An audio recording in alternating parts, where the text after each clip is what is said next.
Hey friends, welcome back to Full Measure Farm. Today we're going to be talking about one of the ways that we make some extra profit off of our flock of sheep. So we are going to be working on fleshing some hides. We just got those back from the butcher. I am able to sell these through a really awesome company I'll talk about later on in the video, but all I have to do is scrape them clean, and that's called fleshing them, and then we salt them, dry them, and ship them out. So I'm going to take you through that process with me today. So I don't think that this is the typical method to do this, but this is what I do.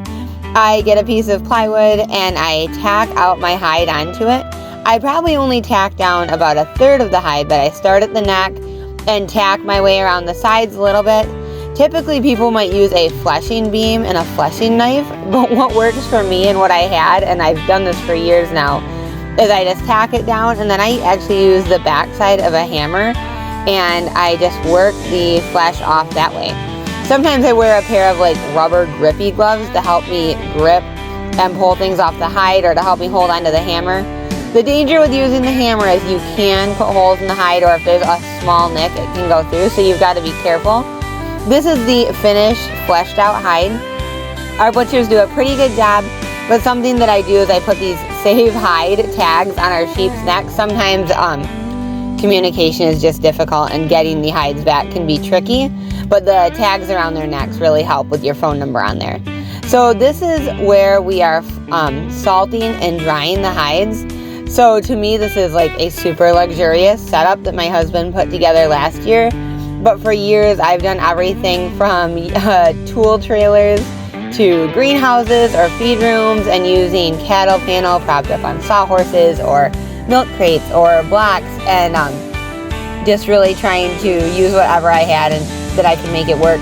It was far from ideal, and just a heads up, guys don't like salt water running onto their tools. It just never doesn't end well for the tools. Anyhow, so I found that out, unfortunately. Yeah, so contemplate that. You want your hides at a little bit of an angle. These racks are at a pretty steep angle. I wouldn't angle them anymore, but it does work really well. So the big thing here is to make sure that you get the salt absolutely everywhere on the hide. So pay very close attention to the edges. Make sure that they're all unrolled, that none of it is sticking to itself on the hide. So go around the edges, make sure the wool is pulled back, because if you do not get these salted well, the wool can actually fall off, and that will completely take your hide value away unless you're doing a hair off hide. But for us consigning them, we have to have high quality wool. They prefer the colors or like a mottled hide with white and black, the company that we use. And so we flesh them, we get them salted. I rub it in just a little bit. I make sure it's completely, as I said, on the very edges. It's important to make sure that as soon as the hide is fleshed, you pretty much go straight to salting, because the hide will dry pretty quickly if this flesh side is exposed to the air, and then your salt won't stick and it won't cure properly. So if that means you have to do a couple hides and then go put the salt on, you just have to make sure that they're moist enough for that salt to stick. So I'm trying to show here, the lighting was a little bit dim, but I have the salt thick enough that in some places it's even heaped up a little bit. I don't want to have to come back out here to check on these guys, and I want to be sure that they are well salted. So 2 of these were dark hides, so the skin side of the hide was very evenly colored. Something that you want to keep an eye out for is on a hide that is white and black, and I'll show that here in a minute, that the salt may look like it's covering well, but that may be a white part of the hide, and the skin may be colored white. So the hide here on the left was white and black.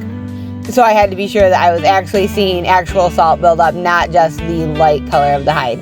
So the company we use is in Wisconsin. They're called Driftless Tannery. They are an excellent company. They're very land friendly. They use bark canning methods, and they will work with farmers to consign the hides. They used to take all sheep hides, but now, currently in 2025 at least, they're taking just the colored or mottled hides.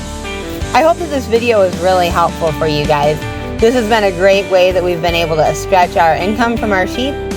If you guys enjoyed this or have any questions or any tips for me, I'm always up to learning new things. Leave those in the comments below, and if you want to keep up on our videos, click that like button. Thank you guys so much for watching.